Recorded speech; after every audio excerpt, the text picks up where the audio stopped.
सर्वांना क्रांतिकारी जय भीम. मी सुशील कांबळे तुमचं स्वागत करतो माझ्या यूट्यूब चॅनलमध्ये. मित्रांनो, एक बौद्ध समाज जर वगळला ना, बाकीच्या 80 कॅटेगरीमधल्या 58 जाती ज्या उरतात ना, त्या 58 जातीमधले जे खास करून सुशिक्षित लोक, जे बाबासाहेबांच्या कृपेमुळं, बाबासाहेबाच्या पुण्यामुळं, बाबासाहेबाच्या संविधानामुळे ते सरकारी नोकरदार बनले, चांगल्या चांगल्या पदावर विराजमान आहेत.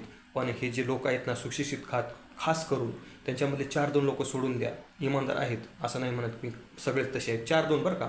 पण 99% लोक जे आहेत ना, एवढे बदमाश, बाबासाहेबाबद्दल एवढा द्वेष त्यांच्या डोक्यामध्ये, मेंदू पूर्ण सडलेलं त्यांचं, मनामध्ये एवढा द्वेष बाबासाहेबाबद्दल की भयंकर बरं का, भयंकर. कारण मी अनुभव घेतला आहे स्वतः. खूप डेंजर परिस्थिती आहे शिकलेल्या लोकांची. ही अशी जर परिस्थिती असेल तर त्या समाजातल्या अडाणी लोकांची कशी परिस्थिती असेल, किती भयंकर विषय असेल, विचार करा मग बाबासाहेबाबद्दल.